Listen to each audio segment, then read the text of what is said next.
RGHS के तहत दवा दुकानों से निःशुल्क दवाइयां दी जाती हैं।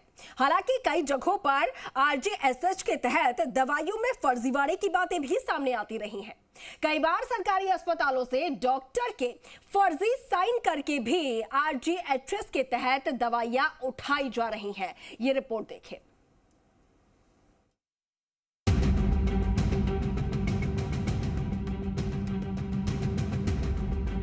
सरकार की ओर से आमजन को निःशुल्क दवाइयां उपलब्ध कराई जा रही हैं। वहीं सरकारी कर्मचारियों को RGHS के तहत बाहर से ब्रांडेड दवाइयां लाने का भी प्रावधान है, लेकिन कई जगह इनमें फर्जीवाड़े की बात भी सामने आ रही है।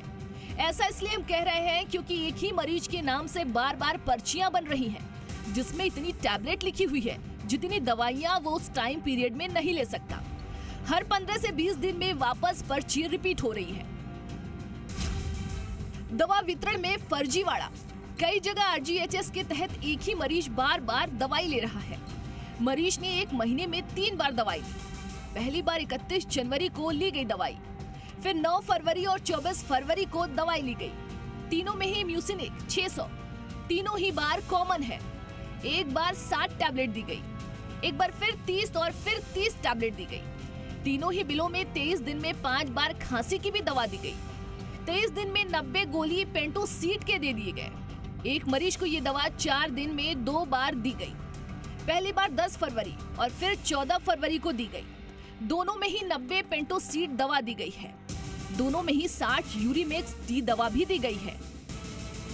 इसके साथ ही सरकारी पर्चियों पर जिन डॉक्टरों की सील और साइन है, उसमें भी फिंगर एक्सपर्ट से जांच कराने में सामने आया कि डॉक्टर की सील और हस्ताक्षर मैच नहीं हो पा रहे। अलग अलग पर्चियों पे डॉक्टर के नाम तो सेम है, लेकिन हस्ताक्षर अलग अलग है। डॉक्टर के नाम फर्जी पर्चियां।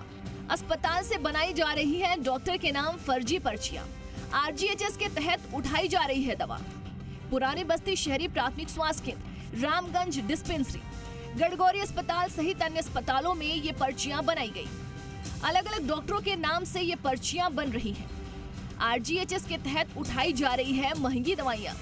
फिंगरप्रिंट एक्सपर्ट से जांच करवाने पर हकीकत सामने आई। कई पर्चियों पर डॉक्टर के एक नाम है, लेकिन हस्ताक्षर नहीं हो रहे हैं मैच। चिकित्सा विभाग जांच करवाए तो खुल सकता है सारा माजरा। सरकार की ओर से RGHS के तहत दी जा रही दवाइयों की जांच सरकार अपने स्तर पर करवाए तो उसमें और खुलासे हो सकते हैं। इस तरह के 1-2 मामले नहीं, ऐसे कई मामले हैं जिसमें डॉक्टर्स के साइन और सील मैच हो तो और भी खुलासे हो सकते हैं।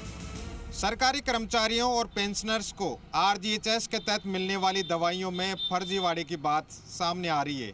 कई अस्पताल ऐसे हैं जहां से सरकारी पर्चियों पर डॉक्टर के फर्जी सील साइन लगाकर ये दवाइयां उठाई जा रही है।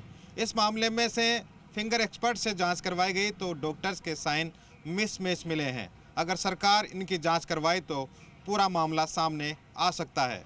कैमरा पर्सन पवन के साथ भरत राज, जी मीडिया, जयपुर।